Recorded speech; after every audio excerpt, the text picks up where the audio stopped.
E a pedido do Marcos, do pessoal do curso de Hebreus, eu darei esta aula do capítulo 6. E quando nós nos reunimos, o Marcos Dumbra, eu e a Andréia e o Marcelo e o Rogério, quando eles falavam, quem vai dar Hebreus 6? Aí o Marcão virou e disse, não, essa aula aqui vai ser do pastor. Então, não sei porquê, mas aí a hora que eu comecei a preparar a aula, eu entendi por que eles jogaram a aula para mim. Nós vamos ler todo o capítulo 6 e depois nós vamos fazer algumas considerações sobre esse capítulo. Esse capítulo será dividido em duas partes. A primeira e a segunda. Ok? Tá? Então, nós vamos dividir Hebreus 6 em duas partes. A primeira parte e a segunda parte. Ok? Uau! E nós vamos, então, hoje, vermos, se Deus permitir, Hebreus 6, de 1 a 11, e semana que vem, do 13 a 20. Vamos dividir, então, Hebreus capítulo 6 em duas partes. Ok? Como eu brinquei aqui, a primeira e a segunda. Vamos ler todo o capítulo para vocês terem uma ideia do que é esse capítulo e nós vamos fazer algumas considerações. Hebreus 6, de 1 até o 20, vamos ler todo esse capítulo. Diz assim, por isso, pondo de parte os princípios elementares da doutrina de Cristo, deixemo-nos levar para o que é perfeito, não lançando de novo a base do arrependimento de obras mortas e da fé em Deus, e o ensino de batismo, da imposição de mãos, da ressurreição de mortos e do juízo eterno. Isso faremos se Deus permitir. É impossível, pois, que aqueles que uma vez foram iluminados e provaram o dom celestial e se tornaram participantes do Espírito e provaram a boa palavra de Deus e os poderes do mundo vindouro e caíram, sim, é impossível outra vez renová-los para arrependimento, visto que de novo estão crucificando para si mesmo o Filho de Deus e expondo-o à ignomínia. Porque a terra que absorve a chuva, que frequentemente cai sobre ela e produz erva útil para aqueles por quem é também cultivada, recebe bênção da parte de Deus. Mas se produz espinhos e abrolhos, é rejeitada, e perto está da maldição, e o seu fim é ser queimada. Quanto a vós outros, todavia, ó amados, estamos persuadidos das coisas que são melhores, pertencentes à salvação, ainda que falamos desta maneira. Porque Deus não é injusto para ficar esquecido do vosso trabalho e do amor que evidenciastes para com o seu nome, pois servistes e ainda servis aos santos. Desejamos, porém, continue cada um de vós mostrando até o fim a mesma diligência para a plena certeza da esperança, para que não vos torneis indolentes, mas imitadores daqueles que pela fé e pela longanimidade herdam as promessas. Pois quando Deus fez a promessa a Abraão, visto que não tinha ninguém superior por quem jurar, jurou por si mesmo, dizendo, certamente te abençoarei e te multiplicarei. E assim, depois de esperar com paciência, obteve Abraão a promessa. Pois os homens juram pelo que lhes é superior, e o juramento servindo de garantia para eles é o fim de toda contenda.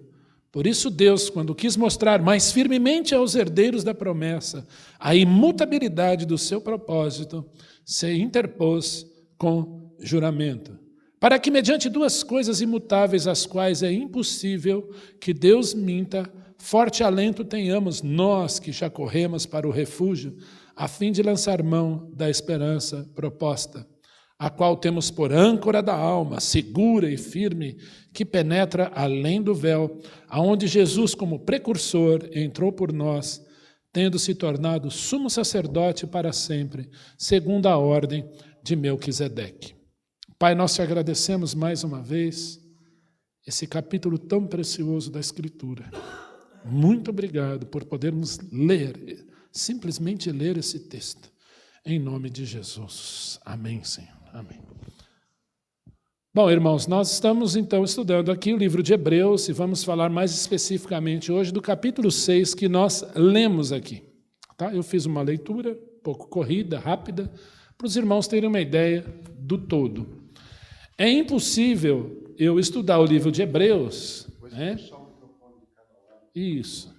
Se alguém quiser, às vezes, fazer alguma pergunta, alguma colocação, nós vamos devagar, tá? Isso.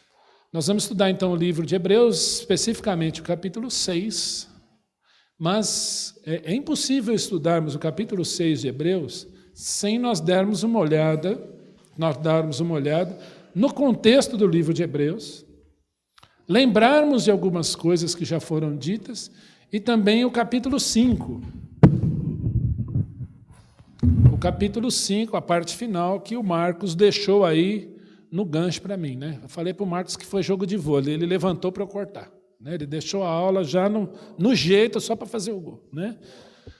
Mas quando eu comecei a preparar o capítulo 6, eu falei assim, o Marcos é esperto, ele jogou o capítulo 6 para o pastor, né? Eu falei, agora eu entendi, Marcos. Valeu, depois a gente conversa. Hebreus, né? Estamos estudando o livro de Hebreus. Eu não sei para onde eu aperto aqui. É o da direita aqui, né? Não sei se eu liguei.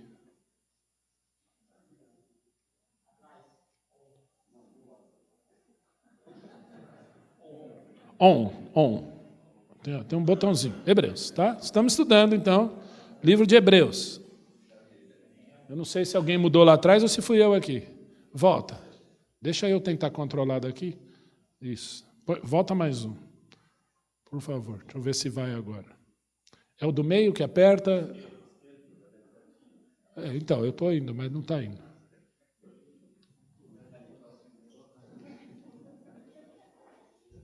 Então, Márcia vai ser o meu... Tá bom? Então, livro de Hebreus. A primeira coisa que eu preciso levar em conta, e eu preciso entender isso para estudar esse capítulo 6, tão difícil, né? Tão difícil, é entender que esse livro, em primeiro lugar, chama-se Hebreus. Eu não vou entender o capítulo 6 de Hebreus se eu não entender de cara o nome desse livro. Hebreus. Esse livro não ganhou esse nome à toa. Ok? Vamos para frente. Então, alguns lembretes. Vai lá, Márcia, por favor. Alguns lembretes importantes para eu entender o capítulo 6 e todo o contexto do livro de Hebreus. Vai lá. O Antigo Testamento ele é dividido em duas classes de pessoas apenas. Você começa a ler o Antigo Testamento, você não vê a palavra igreja lá. Você não vê a palavra igreja no Antigo Testamento. Você lê o Antigo Testamento, você não vai ver algumas expressões que você vê no Novo. Então, o Antigo Testamento ele é dividido em dois mundos, em duas classes de pessoas. Os israelitas, que eram o povo de Deus, e as nações. Pega o livro de Isaías.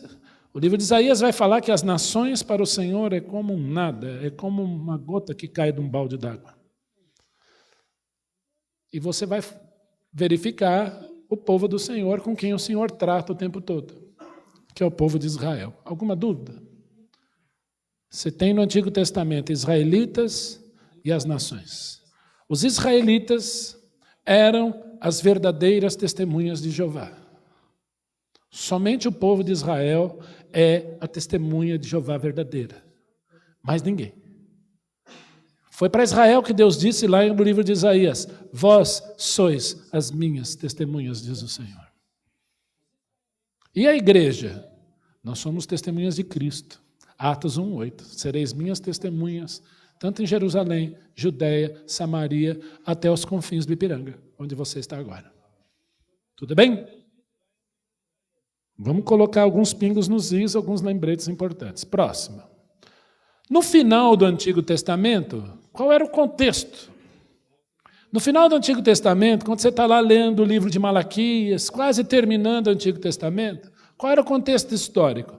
Israel era um reino dividido.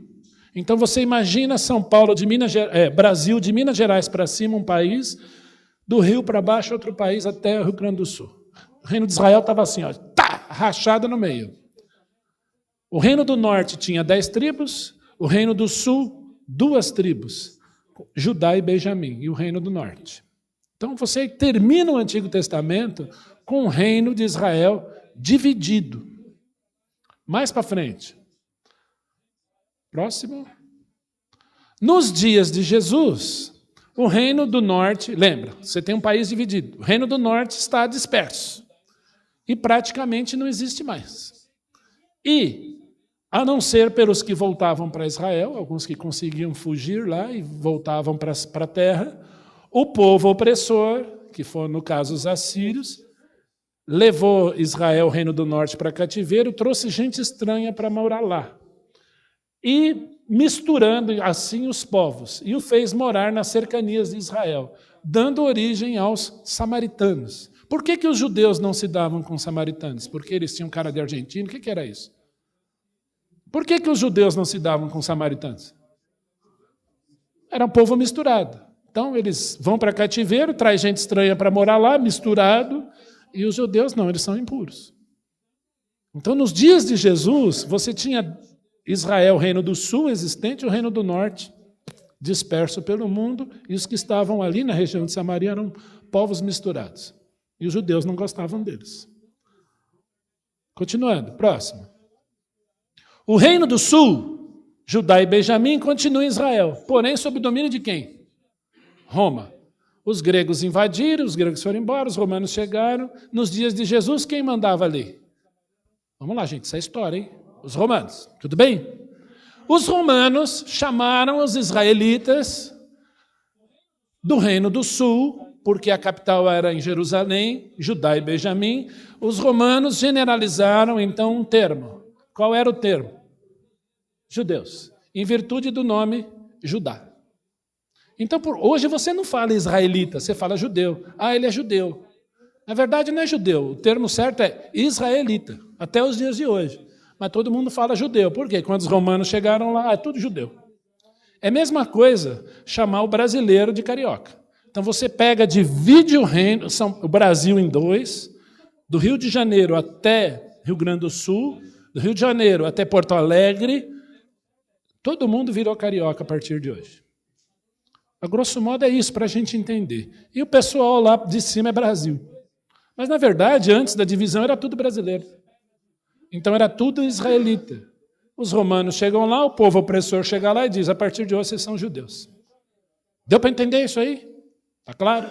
Para frente. Então o termo judeu aplica-se ao povo de Israel até aos dias de hoje. Importante, vamos ver algumas terminologias aí. Nos dias de Jesus existem os judeus, os israelitas e as nações. Você passa a ler o Testamento, o Novo Testamento, você não vai ver lá nações, você vai ver grego.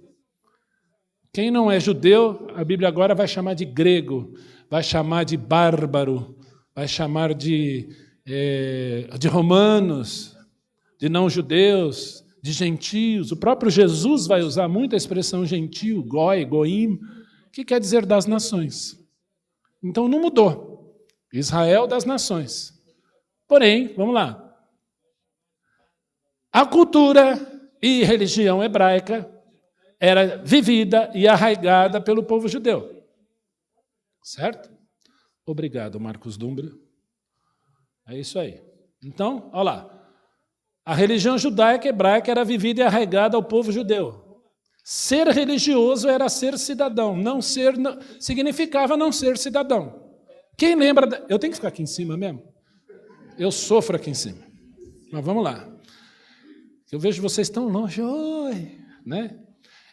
Quem lembra da história do cego de nascença? Ele encontrou Jesus, ele creu em Jesus, diferente de Tomé, que precisou ver para crer, o cego de nascença creu, depois viu. E ele tem um encontro com Jesus, e Jesus se apresenta como Messias, e ele adora o Senhor ali. Aí ele é levado para a sinagoga. Quando ele é levado para a sinagoga, os chefes da sinagoga começam a questioná-lo. E ele diz assim, olha,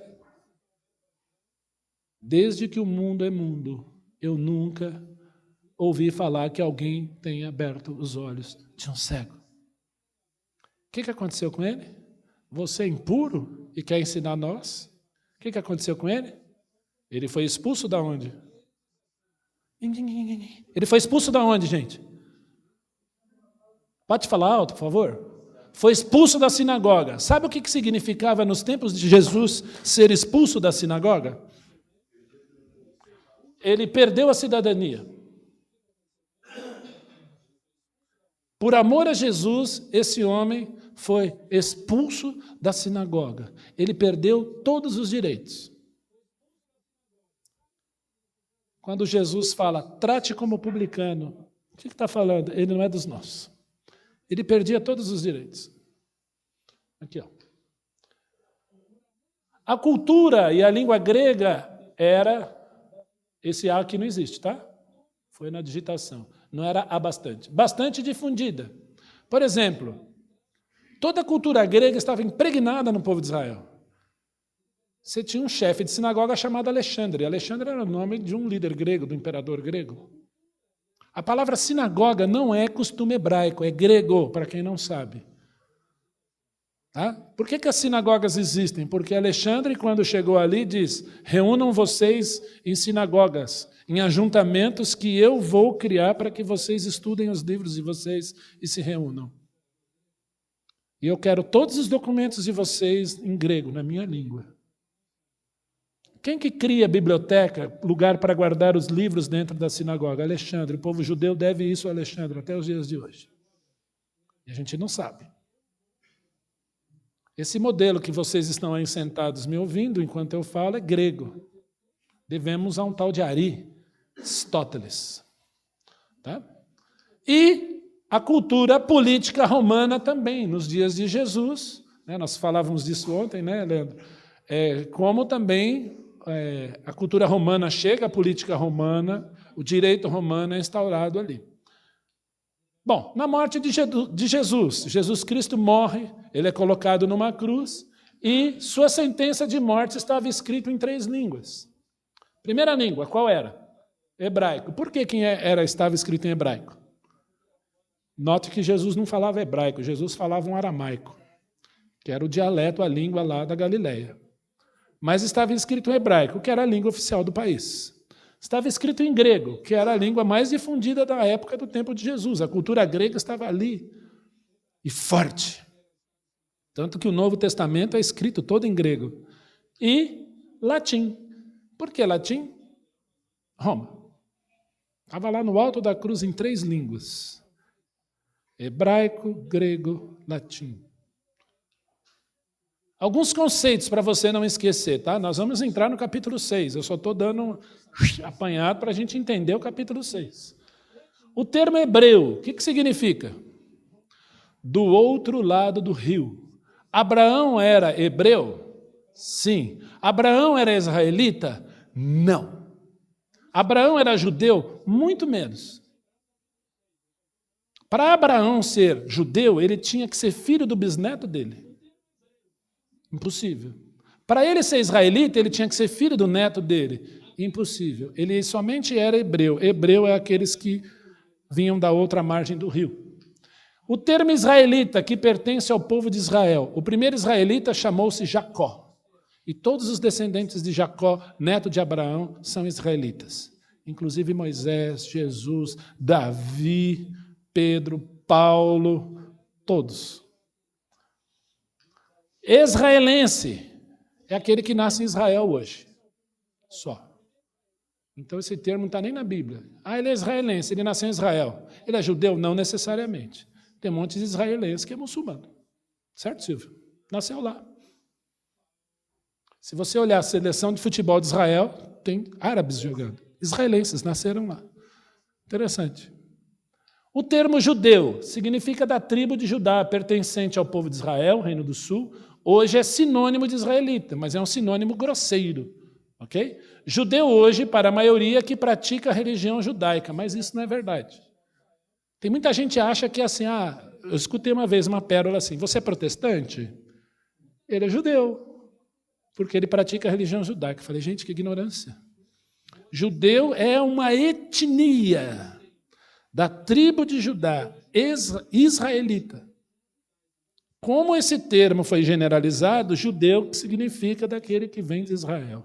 Mas é um termo genérico. Nem todo israelita pratica a religião judaica. Nem todo praticante da religião judaica é necessariamente judeu. Aquele eunuco etíope não era judeu, mas era um praticante do judaísmo. Deu para entender? Pingos nos is aí, hein? Bom, nessa explosão de culturas, o que acontece? A igreja de Cristo nasce. Né? Ela nasce aonde? Aonde a igreja nasce? Ela nasce em Israel. Ela nasce em Jerusalém. O embrião da igreja é lá no meio de Israel, na cidade de Jerusalém, com 11 homens. Não era um segredo, mas nasce com 11 homens. Nasce com 11 homens, apenas 11 homens. Judeus, todos eles. Israelitas, todos eles. E logo em seguida, com uma conversão em massa de 3.000 homens. Pedro faz um discurso, e às vezes você se pergunta, eu fui chamado para falar não sei onde, eu não sei o que eu falo. Pega o discurso de Pedro em Atos 2 e prega ele. Porque deu certo, foram 3.000 conversões. Ó. Às vezes os pastores ficam assim, eu não sei o que eu vou pregar, fui chamado para falar não sei aonde. Abra Atos 2 e pregue o que Pedro falou. Dá certo, ó, 3.000 conversões. Basta fazer o apelo. 3.000 batizados ali. Ó. Todos judeus. Todos os ouvintes de Pedro eram judeus. Não tinha um gentil ali. Ou seja, a igreja de Cristo vai nascer 100% judaica. Para que se cumprisse a profecia de Jesus, ó, sereis minhas testemunhas aonde? Primeiro em Jerusalém. Depois, Judeia, ainda continua Israel. Samaria. Eu acho que nesse momento os discípulos fizeram assim. Jerusalém, Judeia, tudo bem, Senhor, mas Samaria não. Confins da terra, muito menos. Por que Jonas fugiu? Quando Deus mandou Jonas pregar lá em Nínive. Para onde é Nínive? É lá, eu vou para cá.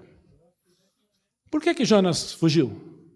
Porque ele estava afim de mergulhar no mar, marcar um encontro com peixe, era isso? Não, ele quis fugir, gente. Jonas era um bom judeu e ele disse, não vou pregar para gentio. E a pregação de Jonas foi maravilhosa. Deus vai destruir a cidade, tá bom? Quem quer o Senhor aí? Levanta a mão. Ele foi contrariado para lá. Foi xingando, achou ruim. O Senhor teve que mandar um peixe para cuidar de Jonas. Eu fico imaginando o cheiro de Jonas na hora que o peixe... Bom, isso é outra coisa. Vamos lá. Bom, a igreja nasce. Como é que a igreja nasce? A igreja nasce alegre. Alegre. Falta bom humor para a igreja. Porque a igreja de Cristo nasce alegre. Crente tem que sorrir. Alegrai-vos no Senhor, outra vez digo, alegrai-vos. A igreja de Cristo nasce singela, simples. Singeleza de coração. Ela nasce pura, beirando a ingenuidade, mas sem perder a prudência.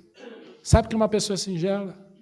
Ainda que ela saiba que você está fazendo mal para ela, que você quer puxar o tapete, ela não liga porque ela ama. A igreja de Cristo nasce assim. Ela nasce com outra característica, vibrante. Ela vibra. Ela cultua com alegria. E hoje em dia nós vemos assim, vamos cantar alegremente o hino 254. O Senhor é a minha alegria. Não vou para a igreja hoje, porque está chovendo, estou de mau humor, está triste, vou ficar em casa, eu vou sair da cama, me puxa, eu não vou não. A igreja era vibrante. Vibrante. Eu fico imaginando o salmista quando disse, alegrei-me quando me disseram, vamos à casa do Senhor. Há muito tempo eu não vejo a igreja dizer isso. Vamos lá. A igreja era generosa. A igreja de Cristo era generosa. Não media esforço para contribuir. Vendia tudo e depositava aos pés dos apóstolos. Aí os apóstolos vinham, compravam um carrão, erguiam templos suntuosos. Era isso? Não, distribuía à medida que alguém tinha necessidade. Eu vou entrar em Hebreus 6, tá? Força aí. A igreja de Cristo era farta. Não fartava nada. Tinha tudo. Era uma igreja farta, ela tinha abundância. Não havia necessidade entre eles.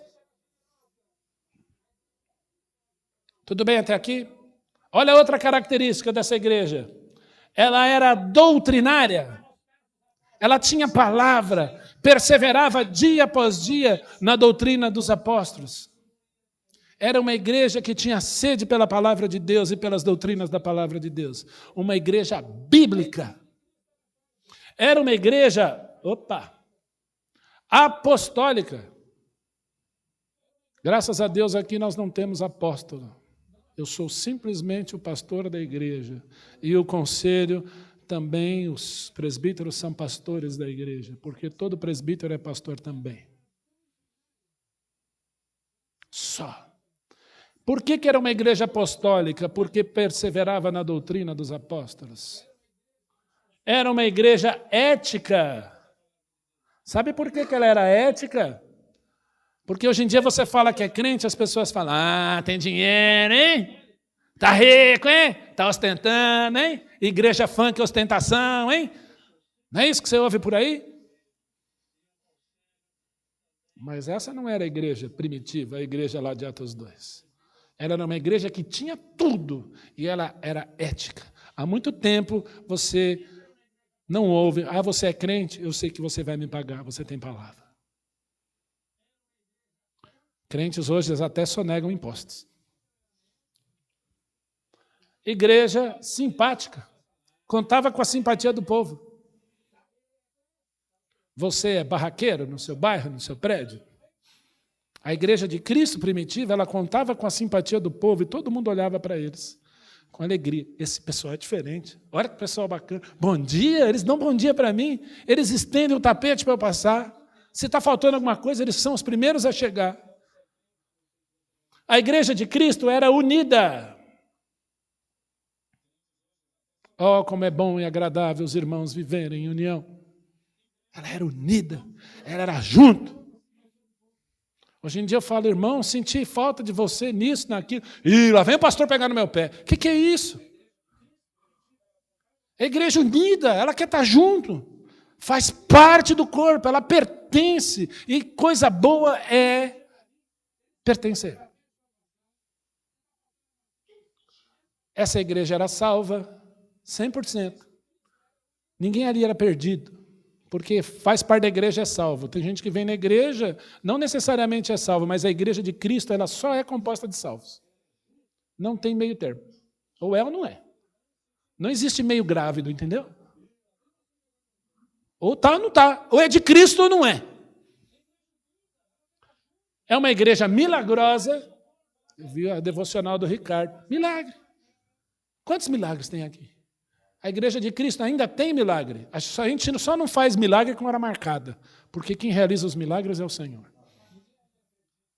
Mas era uma igreja operosa, que trabalhava. Era uma igreja viva. Era uma igreja com vida de oração. Olha, presta atenção aqui. Ela era operosa, trabalhava. Era uma igreja viva. Não era morta, era viva e tinha uma vida de oração. Ano passado eu fiquei com vergonha, porque eu falei assim, irmãos, tente vir em uma reunião de oração esse ano de 2013. Eu nunca mais vou fazer isso. Porque pedir para você vir a uma reunião de oração, melhor não pedir. Tem gente que não vem. A igreja do Senhor ora, oração é estilo de vida. Meio-dia, tocou teu celular, tem orado? O pastor precisa lembrar até uma hora do crente orar. E o Ricardo leu aqui, 1 Tessalonicenses 5,17. Pode falar bem alto? Muito obrigado. Vida de louvor. Fala o que ele faz a gente rir. Ó. Vida de louvor. Vida de louvor. E mais, referência para o mundo. Eu sou uma referência para o mundo. Olha como era a igreja lá de Atos 2. Ela era tudo isso aí que você viu. Porém, agora começam os mas, para a gente chegar em Hebreus 6. Marcos, paciência aí comigo, tá? volta-se para a pregação do evangelho ao mundo. Ela começa em Jerusalém. E o Senhor fala, sereis minhas testemunhas tanto em Jerusalém, Judéia, Samaria, até os confins da terra. Eles estavam ali, a brasa acesa, a partir do pão, comunhão, oração. Vamos ficar aqui. Senhor, eu dei uma ordem para vocês. Vamos espalhar essa simpatia aí, essa alegria, esse serviço? Vamos? Não, aqui está bom. Aí vem a perseguição. E quando vem a perseguição, os que iam pregavam. Aí Pedro diz, eu não vou sair daqui, eu vou para o telhado. Ah, é, Pedro? Olha essa visão aqui que eu estou pondo diante de você. Senhor, eu não posso comer esses animais. O Senhor purificou, coma. E Pedro entende a mensagem. Eu creio que ainda contrariado, ele foi e prega para Cornélio. Primeiro gentil que a Bíblia menciona a crer. E depois Deus vai levantar Paulo para ser o apóstolo dos gentios. A igreja agora é composta de judeus e agora gentios, crentes em Jesus Cristo. Isso está lá detalhado em Efésios 2, depois você pode ler. Judeus passam a ser perseguidos. Eu pus esse passam entre aspas porque judeu sempre foi perseguido. Sempre foi. Né? Passam a ser perseguidos, começam a ser perseguidos. Mas olha que interessante, a igreja também passa a ser perseguida, não só por judeus, não só por gentios, mas também por judeus. A perseguição da igreja vem também dos judeus, que são perseguidos, agora perseguem também. Olha que interessante. Quem que entrega Paulo para ser apedrejado? A igreja passa a ser assolada por doutrinas estranhas e mundanas que nascem dentro da própria igreja. Então a igreja ela começa não só a ser perseguida por judeus e gentios, mas Satanás vai lançar um outro tipo de perseguição ideológica dentro da igreja. Ele começa a colocar gente dentro da igreja, que parece que é da igreja, mas não é da igreja, e começa a disseminar doutrina estranha dentro da mesma. Olha que interessante. A igreja séria se posiciona. Isso é lixo, eu não quero. Mas a igreja carnal, criança, láctea, não percebe e vive um cristianismo pop, light. Hoje não acontece isso, acontecia lá naquela época. Digno de exortação e de repreensão. Aí você vai começar a entender o capítulo 6 de Hebreus. Criança gosta de exortação? Chama a atenção de criança. O que ela faz? Criança não gosta de exortação. Ela esperneia, não esperneia? Esperneia. Criança chora quando você dá bronca, não chora? Chora. Criança não fica com raiva quando o pai e a mãe dão bronca? Acha que todos estão errados, menos ela. Isso quando não culpa o outro. Mas sou eu, cadê os outros? Não é assim? Criança gosta de exortação? Não, ela sofre. Sou eu! Está me perseguindo! De novo esta bronca. Criança padece quando você a exorta. Muitas vezes vai para a cama e fica lá estirada. E tem algumas que são craques, né? Até encenam muito bem. É aquele choro que nem sai lágrima. E é o apóstolo Paulo que vai falar aos Coríntios essas palavras. E o livro de Hebreus não é muito diferente, tem uma semelhança enorme entre a primeira carta de Paulo aos Coríntios, segunda carta de Paulo aos Coríntios e o livro de Hebreus, capítulos 5 e 6. É enorme a semelhança. Bom, vamos dar uma olhadinha às cartas às igrejas aí. Primeira, o livro de Romanos e 1º e 2º aos Coríntios, você tem aí um conteúdo muito forte para a igreja de Cristo composta de judeus e gentios. Então, tanto 1 aos Coríntios, 2 aos Coríntios e Romanos, Paulo vai falar com judeus e gentios da igreja. Alguém discorda disso? Joia. O livro de Efésios, você tem um conteúdo muito forte voltado aos gentios da igreja. Menos aos judeus, mas mais aos gentios. Tanto que o capítulo 2 vai falar, vocês não eram povo, mas agora sois. Vocês não tinham misericórdia, agora alcançaste misericórdia. Livro de Filipenses, um conteúdo muito forte voltado para judeus e gentios, onde o apóstolo Paulo dá o testemunho pessoal dele. O livro de Colossenses, uma palavra muito forte voltada aos gentios da igreja.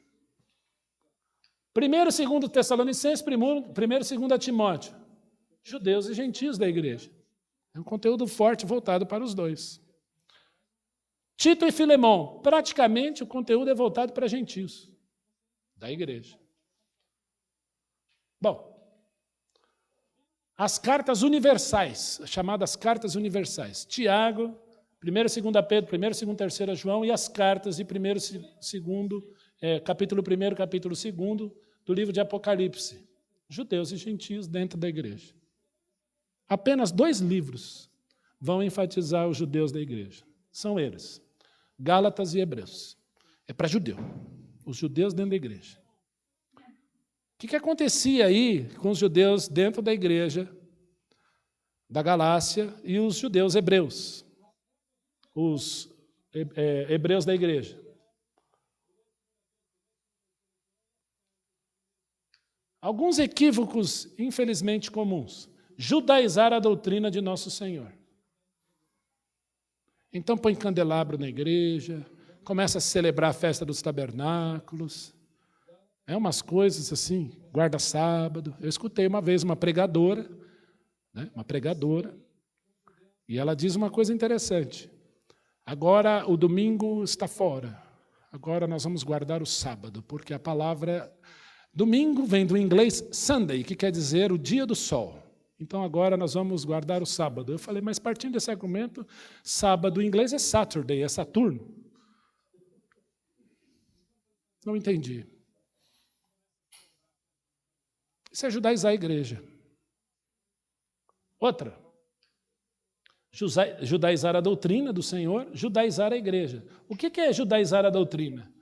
Aí eu abro lá a história de Jabes. Então nós vamos fazer, esse ano é o ano de Jabes. Esse agora é o ano de Davi. Agora é o ano de Salomão, onde nós vamos erguer o templo e você vai trazer o seu ouro de casa. Isso é judaizar a doutrina do Senhor. E cristianizar o judeu. Isso é pior. O judeu não tem que ser cristianizado. Há um equívoco. Quando eu prego o evangelho para judeu, e nós temos judeus dentro da igreja, não significa que eu estou judaizando a igreja, nem cristianizando o judeu. É pregar o evangelho. É a mesma toada. É isso aqui. Você é pecador, precisa do Senhor Jesus, ele é o Messias prometido. Sem ele, sem chance. Tudo bem?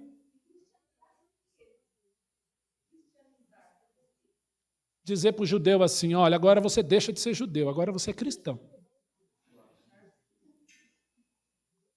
Ele pode ser um judeu salvo, que crê no Messias. Um judeu cristão, a grosso modo é isso. Mas não significa que ele deixou de ser judeu. A igreja era assim. Paulo dizia, fariseu, da tribo de Benjamim. Mas por causa do Messias eu considerei tudo isso refúgio. Oi, Anderson. Judeu. Judeu não se converte, basta ele crer. O único povo que não precisa de converter. Ele crê no Messias e continua. Só que agora algumas coisas vão morrer para ele. Por exemplo, a lei. Continua judeu. Você continua um gentil. Eu gentil, o Silvio é judeu. Salvo. Diferente. No Brasil Império, Anderson, a gente correr para a história, a gente vê que cristianizaram muitos judeus. Se não, pendurado. Vocês já ouviram falar numa ilha chamada Fernão Noronha? Fernão Noronha era um nobre judeu que nunca ganhou a ilha que ele comprou. O nome dele não era Fernando de Noronha, ele comprou esse nome lá em Portugal. Bom, livro de Gálatas. Livro de Gálatas. Os judeus da igreja não entenderam a obra de Cristo e queriam permanecer na lei. Forçavam a igreja à observância da lei. Por isso que Paulo vai escrever Gálatas. Tudo bem? Bom, e o livro de Hebreus? Pelos mesmos motivos de Gálatas. Porém, a fim de escaparem de perseguição, alguns dos hebreus queriam voltar atrás. E aí eu começo a entender o capítulo 6.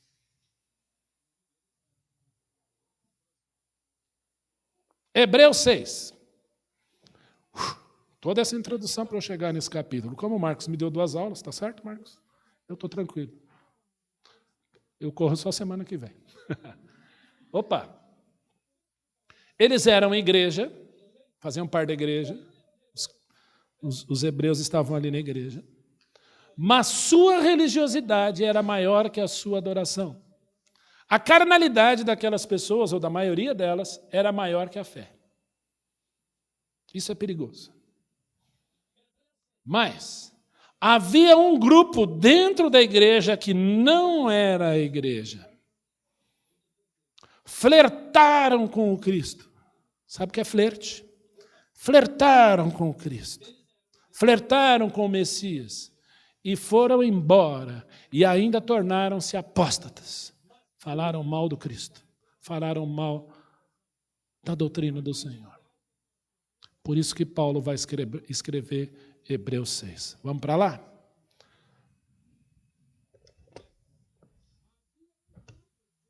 Se eu não entender esse contexto, eu vou cometer equívocos. E equívocos muito grandes.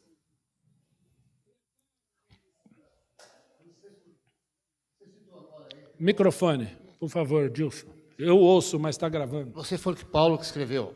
Você citou agora. Não, Gálatas. Não, Gálatas. de Hebreus? Tá bom. Não, Gálatas. Eu acho, por convicção própria, que Paulo escreveu Hebreus. Pela semelhança aos Coríntios, Gálatas. É. A Bíblia não fala ninguém sabe quem escreveu o livro de Hebreus. Eu também acho que foi Paulo. Né? Mas, quando eu falei, acho que eu falei de Gálatas, Paulo escreveu aos Gálatas, eu devo ter soltado um Paulo aí, mas é uma convicção minha, a Bíblia não fala. Obrigado pela correção aí, pela observação. Hebreus 6, eu preciso entender e voltar um pouquinho em Hebreus 5, onde o Marcos parou. Hebreus 5:11. A esse respeito, temos muitas coisas que dizer e difíceis de explicar, porquanto vos tende tornado tardios em ouvir.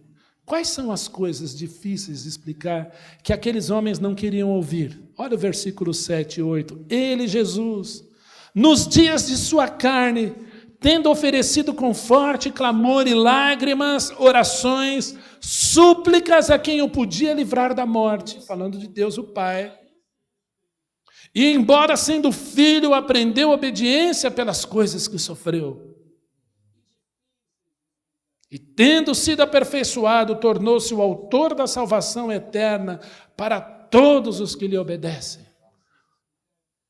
Paulo, entre aspas, Dilson, está dizendo aqui assim, ou o autor de Hebreus está dizendo assim, escuta, vocês querem obedecer à lei? Vocês querem viver pela lei? Vocês não vão conseguir viver pela lei. Obedeçam o Cristo, porque Ele é o autor da salvação de vocês.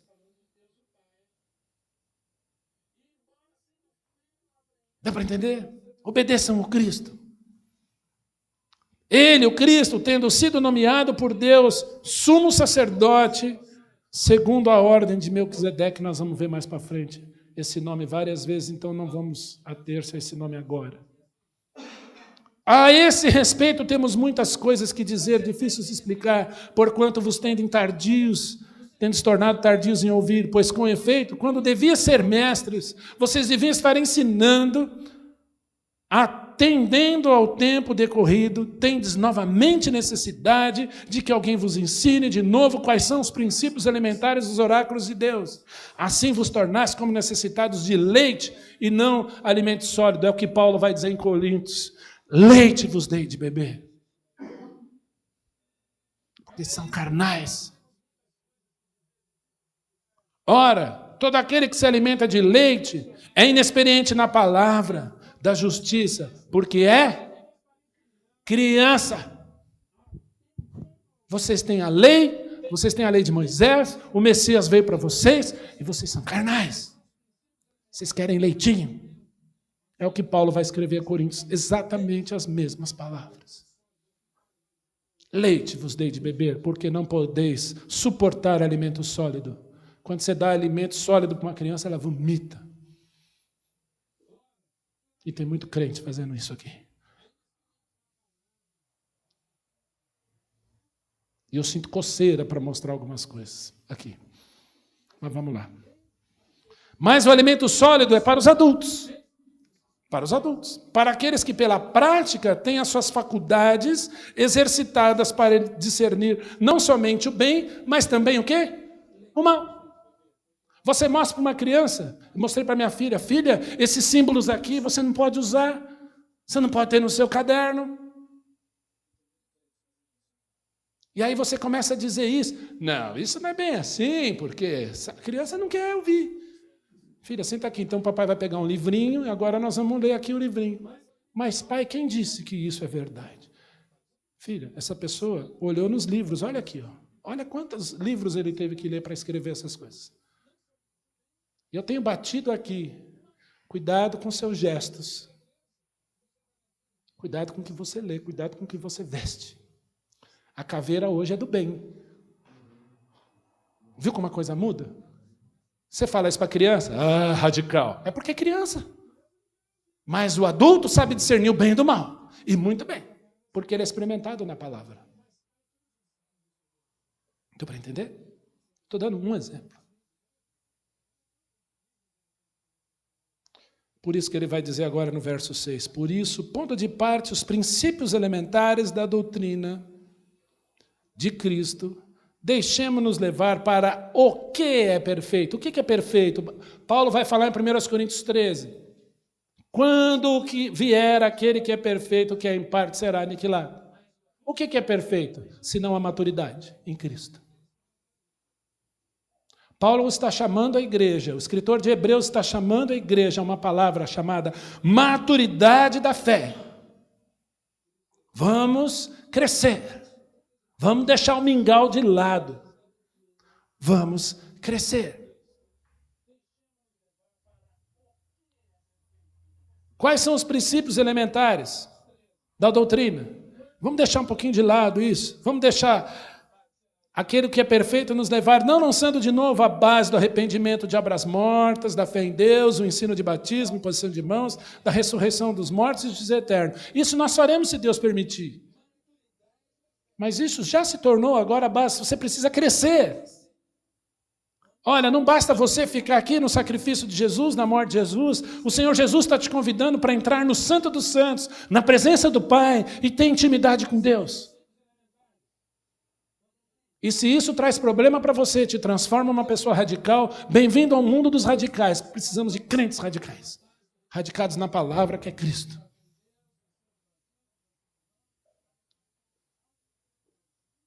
Eu fico impressionado, às vezes eu escuto umas coisas, eu fico impressionado. Pastor, nós precisamos de um ministério A, do ministério B, do ministério C, do ministério D, aqui não tem coisa para mim. Como não tem?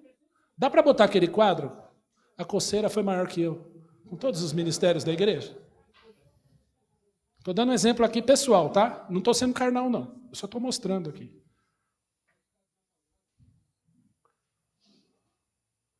Pode ser esse aí. Pode ser. Acho que esse aí dá.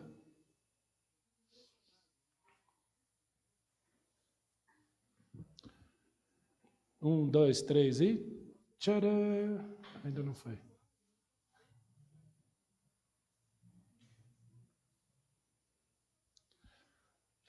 Precisamos lembrar que a igreja precisa orar? Que você pode estudar a Bíblia às quartas-feiras?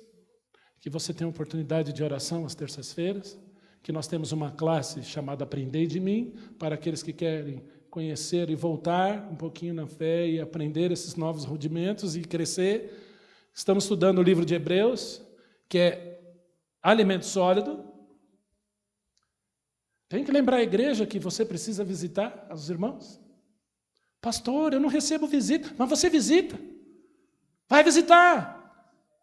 Receba visita, convide, dê um jantar na tua casa. Irmão, ore por mim, semana que vem eu vou na sua casa. Não precisa fazer jantar não, basta aí uma rosquinha, um cafezinho, está tudo bem. Preciso lembrar a igreja que nós temos ministério com crianças. Vamos fazer uma campa dentro aqui, que, eu quero louvar, eu não tenho oportunidade de tocar. Sexta-feira eu estava lá no hospital, cantando, vamos lá. Temos oportunidade. Criou-se até um grupo no WhatsApp de visitas no hospital, música no hospital. Estamos orando pelo Ministério Jovem da Igreja todo domingo. O Ministério da Terceira Idade. Vamos criar. Quero fazer um passeio. Faça. Quero um ministério novo. Faça, crie. Oportunidade nós estamos tentando dar. Abrace. Olha aí quanta coisa. Tá bom? Vai precisar de mais? Eu botei algumas, tá? Tem mais, viu? Bom, agora nós vamos para a parte talvez difícil desse capítulo, que alguns, se não entenderem toda aquela introdução que eu dei, não vão entender esses versículos aqui. Versículo 4. É impossível, pois, aqueles que uma vez foram iluminados e provaram o dom celestial e se tornaram participantes do Espírito Santo e provaram a boa palavra de Deus e os poderes do mundo vindouro e cuspiram, caíram, jogaram fora. Sim, é impossível outra vez renová-los para arrependimento, visto de novo que estão crucificando para si mesmo o Filho de Deus e expondo-no à ignomínia ou ao escândalo. Se eu isolar esse versículo até aí, você vai dizer assim, com todas as letras, o crente perde a salvação. E se você isolar, por favor, eu serei obrigado a concordar com você, se você isolar o contexto de Hebreus 6, versículos 4 a 6. Se você isolar, você vai dizer isso. Mas um dos pilares da fé reformada, da fé cristã, da Bíblia, da palavra de Deus, é a doutrina da perseverança dos santos. Uma vez salvo, é sempre salvo. Porque o meu Cristo disse assim, quem tem um filho? Tem, terá, ou teria, ou pode ter. Tem a vida eterna, mas se falhar, perde. Aí ganha de novo, aí perde, aí ganha de novo, aí perde. É a vida eterna ou não é? Em verdade vos digo que ouve a minha palavra, crê naquele que me enviou, não entra em juízo, mas passou da morte para a vida. Uma coisa mais séria ainda que eu vejo, que é o sacrifício de Jesus não foi suficiente, não. Para a gente pensar. Foi suficiente ou não? Se eu isolar esse versículo aqui, esses 3 versículos, eu vou dizer que não. As minhas ovelhas ouvem a minha voz e me seguem, jamais ouvirão a voz de estranho, porque não conhecem os estranhos. João 10. E ninguém os arrebatará da minha mão, e da mão do Pai ninguém pode arrebatar, porque eu e o Pai somos um. Bom, então como entender isso aqui? Qual era o contexto do livro de Hebreus? Opa, vamos voltar porque não é bem assim. Vamos ler alguns textos. Mateus, é o Jesus que vai falar, é o Senhor Jesus que vai falar. Se não der tempo, eu tenho semana que vem. Não falta semana que vem.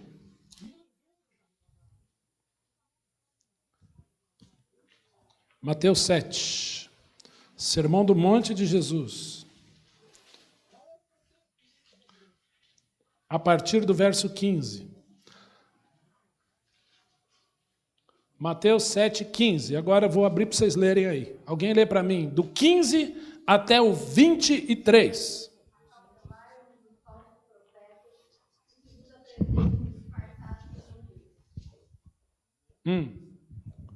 Vai lá, Estela, lê de novo, até o 23, tá? Eu vou te interromper algumas vezes, você me desculpa. Acautelai-vos dos falsos profetas que se vos apresentam disfarçados em ovelhas, mas por dentro são lobos roubadores. Quem fala, Estela? Quem está falando essas palavras? Jesus. Para quem? Quem que estava ouvindo as palavras de Jesus no Sermão do Monte? A igreja estava lá? Não. Tinha gentios lá, estava cheio de grego lá. Romanos, todos judeus. Quem estava ali era todo o público do Senhor era de Israel. E é para Israel que Jesus vai falar, olha, acautelai-vos dos falsos profetas, que são o quê? Lobos disfarçados. E para Jesus falar que eles eram lobos disfarçados, eles pareciam muito com ovelhas, mas não eram. Continuando, Estela. Pelos seus frutos os conhecereis. Colhem-se porventura uvas dos espinheiros ou figos dos abrolhos? Qual é a resposta? Não. 17. Assim, toda árvore boa produz bons frutos, porém a árvore má produz frutos maus. Opa, árvore boa produz fruto bom. Árvore podre Se conseguir dar fruto, o fruto é o quê? Podre, ruim.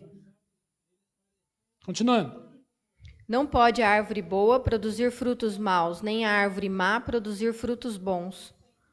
Toda árvore que não produz bom fruto é cortada e lançada ao fogo. Olha agora no 20. Assim, pois, pelos seus frutos os conhecereis. Pelos frutos conhecereis. Se a árvore é boa ou se ela não é. Versículo 21. Nem todo o que me diz Senhor, Senhor entrará no reino dos céus, mas aquele que faz a vontade de meu Pai que está nos céus. Muitos naquele dia hão de dizer, Senhor, Senhor, porventura não temos nós profetizado em teu nome, e em teu nome não expelimos demônios, e em teu nome não fizemos muitos milagres? Qual é a resposta? Então lhes direi explicitamente, nunca vos conheci, apartai-vos de mim, os que praticais a iniquidade. Tudo bem até aí? Tudo bem até aí? Mateus 13.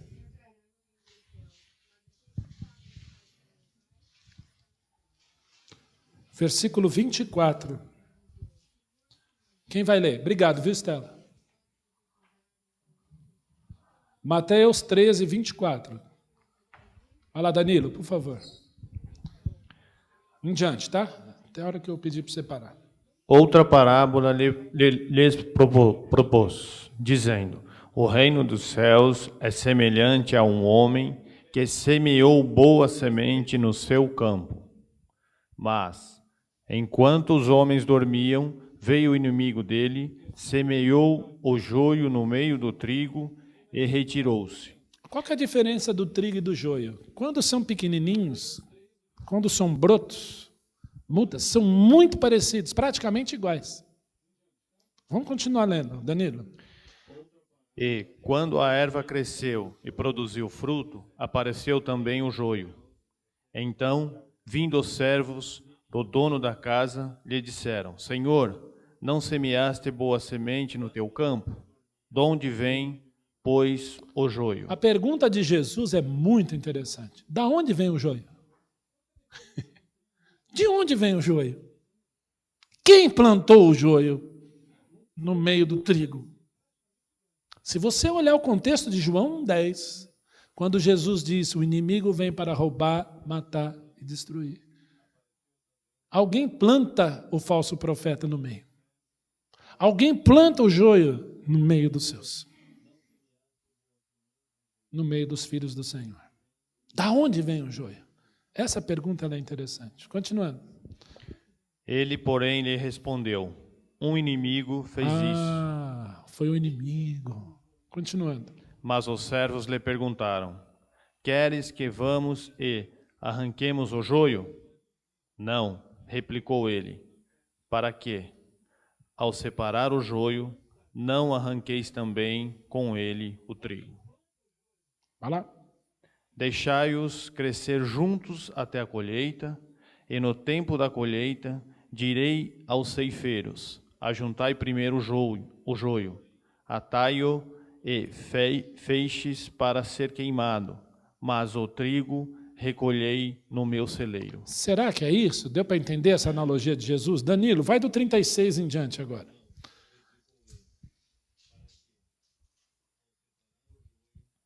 Então, despedindo as multidões, foi Jesus para casa, e chegando-se a ele os discípulos disseram, explica-nos a parábola do joio do campo.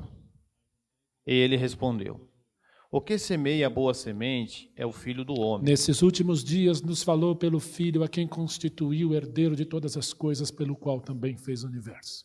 A palavra é Cristo o tempo inteiro. Continuando. O campo é o mundo, e a boa semente são os filhos do reino. O joio são os filhos do maligno. Há dois tipos de pessoa agora. Os filhos de Deus, os filhos do reino e os filhos do maligno. O inimigo que semeou é o diabo. A ceifa é a construção do século. A consumação, o fim dos tempos. A consumação do século. E os ceifeiros são os anjos. Você já viu a vindima lá em Apocalipse? Quem o Senhor vai mandar colher? A gente acha que é os crentes, né? Não é não, é os incrédulos. Tira tudo. Ceifa. Ajunta. Põe lá no lagar que eu vou pisar. Continuando. Pois, assim como o joio é colhido e lançado ao fogo, assim será na consumação do século. Presta atenção. Mandará o Filho do Homem os seus anjos, que ajuntarão do seu reino de todos os escândalos e os que praticam iniquidade, e os lançarão na fornalha acesa. Ali haverá choro e ranger de dentes. 43. Então os justos resplandecerão com o sol no reino do seu Pai, que tem ouvidos para ouvir, ouçam. Você conhece a parábola do trigo que virou joio? Alguém já leu na Bíblia? Você pode revirar sua Bíblia, você nunca vai achar. Trigo é trigo, joio é joio. Deu para entender? Por que o filho pródigo voltou para casa? Porque é filho. Por que a dracma foi encontrada? Porque era dracma. Por que a ovelha perdida foi encontrada? Porque era ovelha. Eu não posso entender Hebreus 6 se eu não entender essas palavras do Senhor Jesus. Joio é joio, trigo é trigo. Quero ler mais um texto. Filipenses 3,18. Esse mesmo eu vou ler porque meu tempo acabou.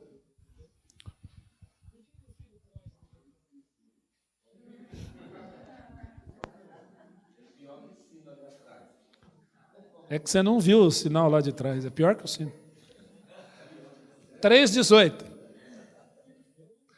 Foi assim, ó. 3,18.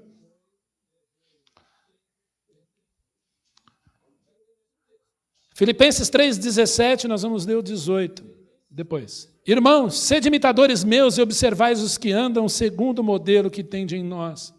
Pois muitos andam aonde? Entre nós, os quais, repetidas vezes eu vos dizia, e agora vos digo até chorando, que são inimigos da cruz de Cristo. São inimigos, não são dos nossos. O destino deles é a perdição, o Deus deles é o ventre. E a glória deles está na sua infâmia, na sua infantilidade, visto que só se preocupam com as coisas terrenas. A preocupação está aqui, o tempo inteiro aqui. E quando você fala, você está se preocupando demais com as coisas daqui.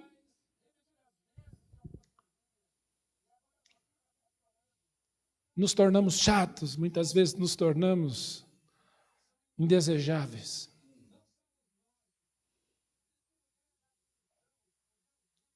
Primeiro João 2. Peço mais 2 minutos, por favor. Estou terminando. Essa primeira parte do capítulo 6. 1 João 2.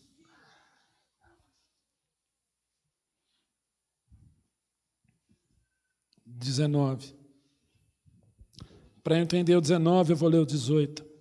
Primeira carta de João 2, 18 e 19. Filhinhos, já é a última hora, como ouvistes, que vem o anticristo. Também agora muitos anticristos têm surgido, pelo que conhecemos que é a última hora. Eles saíram do nosso meio.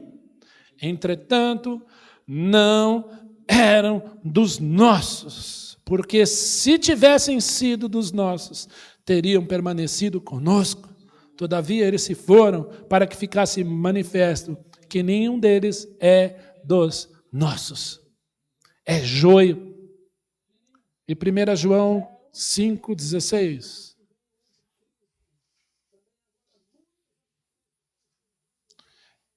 Não me pergunte o que quer dizer isso, eu não sei.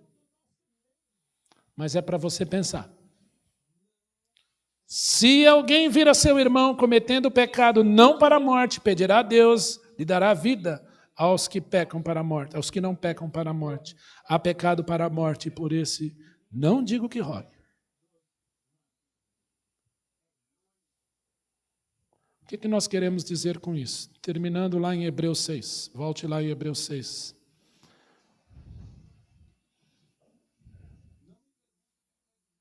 Lembra-se, o Senhor Jesus falou de frutos. O Senhor Jesus contou a parábola do joio e do trigo. Hebreus 6,4. É impossível, pois, que aqueles que uma vez foram iluminados, provaram o dom celestial, se tornaram participantes do dom do Espírito Santo, provaram a boa palavra de Deus, os poderes do mundo vindouro, caíram, sim, é impossível outra vez renová-los para arrependimento, visto que de novo estão crucificando para si mesmo o Filho de Deus, expondo a ignomínia. Graças a Deus nós temos o verso 7 e 8. Porque a terra que absorve a chuva, que frequentemente cai sobre ela, e produz erva útil para aqueles por quem é também cultivada, recebe bênção da parte de Deus, mas se produz espinhos e abrolhos é rejeitado, e perto está da maldição, e o seu fim é sempre queimada. Não era dos nossos. Esse texto é para aquelas pessoas que foram lá, eram joio, estavam lá dentro, saíram e apostataram e começaram a falar mal do Senhor Jesus Cristo lá fora. Bateu o sino. A pessoa tem toda essa experiência, toda essa oportunidade, sai e se torna apóstata. É porque nunca foi dos nossos. Não nasceu de novo. Mas, pastor, eu tenho minhas lutas contra o pecado. Não perca a aula de Hebreus 12. O maior fruto que o crente pode dar, sabe como se chama? Arrependimento. Senhor, eu quero te agradar. É duro, Senhor. Eu odeio esse pecado ao mesmo tempo que eu amo. Eu odeio, eu quero agradar o Senhor. E ore assim, Senhor, me ajuda a entender a sua graça, o teu poder sobre mim, porque é o Senhor que eu quero agradar. É o Senhor que eu quero agradar. Deus te abençoe. Deus te abençoe. Semana que vem nós vamos continuar. Aquele que é do Senhor Jesus dá frutos. E o Senhor limpa, poda, para que dê mais frutos ainda. Mas aquele que diz estar em Cristo, ele corta, porque não é dele. Porque videira produz vida, não morte. Ou estou em Cristo, ou não estou em Cristo. Aquele que está em Cristo é nova criatura. Quem não está em Cristo continua morto. Mas há pessoas que parecem que estão, mas não estão. Por isso que Paulo vai dizer, examine-se, pois, o homem. Examine-se. Para ver se de fato sois aprovados. E não reprovados. Mas espero que entendais que não sois reprovados. Deus nos abençoe. Amém? Vamos ficar em pé, vamos orar. Marcos.